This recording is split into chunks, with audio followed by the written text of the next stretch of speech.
Durante el sueño, todo el cuerpo se relaja, incluidos los músculos de la garganta. El ronquido se produce cuando algo impide que el aire fluya libremente a través de la boca y la nariz. Producto de esto, al momento de la respiración, las paredes de la garganta vibran, provocando el sonido de los ronquidos. El sitio donde se origina técnicamente el ronquido es en la garganta. Ahora bien, esos sitios de obstrucción pueden ser en dos lugares. El más importante es en la boca y la garganta, como decíamos recién. Por ejemplo, es frecuente que en el paciente roncador lo habitual es encontrar, por ejemplo, la úvula elongada, o sea, la úvula más larga y más gruesa, o sea, aumentada de tamaño. Lo que es el arco del paladar blando es frecuente que también sea más grueso y más bajo que lo normal. Es frecuente encontrar también las amígdalas aumentadas de tamaño, eso sobre todo en los niños, que también roncan. Y el otro sitio importante de obstrucción es a nivel de la nariz, o sea, lo que es la obstrucción nasal. Por eso pacientes con, por ejemplo, rinitis alérgicas, sinusitis crónicas, pólipos nasales, tabique desviado, los cornetes aumentados de tamaño, son todos factores que también predisponen al ronquido. Hay dos tipos de ronquidos teniendo en cuenta su intensidad, frecuencia y si están acompañados por disminución o paros respiratorios llamados apneas. Estas se repiten varias veces durante la noche y se pueden prolongar por 10 segundos o más. Uno es lo que llamamos el ronquido simple, que es la forma más leve y la más común también, que es diferente a un segundo tipo de ronquido, que es lo que habitualmente se conoce como apnea obstructiva del sueño. Es una forma de ronquido mucho más compleja y severa que el primero.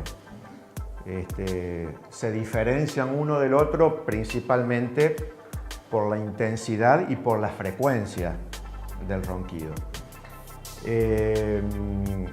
Hay que tener en cuenta que afecta aproximadamente al 50% de los hombres.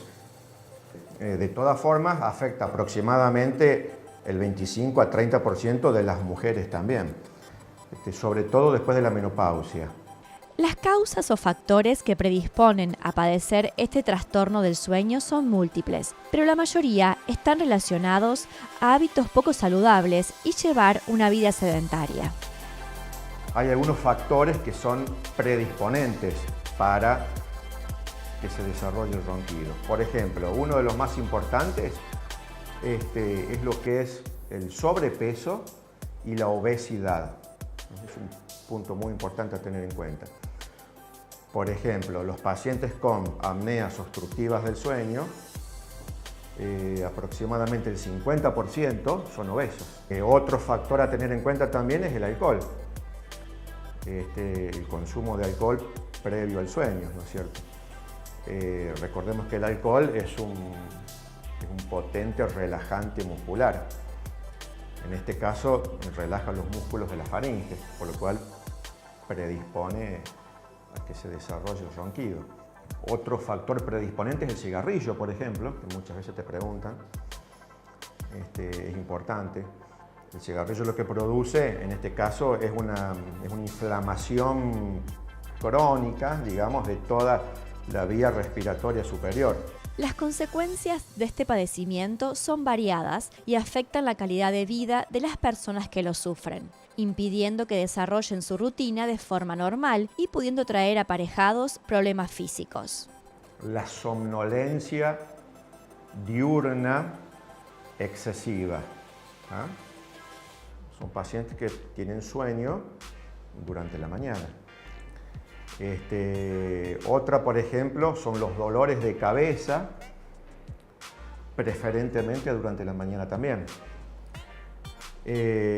Otro tema importante es la disminución o el déficit de lo que es la atención y la concentración. Se ve muy frecuentemente también. Otra complicación, el cansancio, sin que haya una causa aparente. Los que mencionábamos recién se producen fundamentalmente por una falta de oxigenación durante las horas de sueño, ¿no es cierto? Y después sí, tenemos otro tipo de complicaciones, no tan severas, pero más de tipo físico, como por ejemplo la hipertensión arterial es una. Es muy frecuente la asociación entre el ronquido y la hipertensión arterial. Inclusive están descritas también muchas, o algunas mejor dicho, de las arritmias cardíacas junto con la hipertensión y el ronquido. Y después sí, como no, los dolores de garganta en forma habitual, podríamos decir en forma crónica. Lo mismo que también la halitosis o mal aliento. El tratamiento del ronquido podríamos decir que es en base a lo que son los cambios en el estilo de vida, podríamos decir, ¿no es cierto? En base a esos factores predisponentes que mencionábamos recién, es que hay que actuar con respecto al tratamiento, o sea, lo que son cambios en el estilo de vida.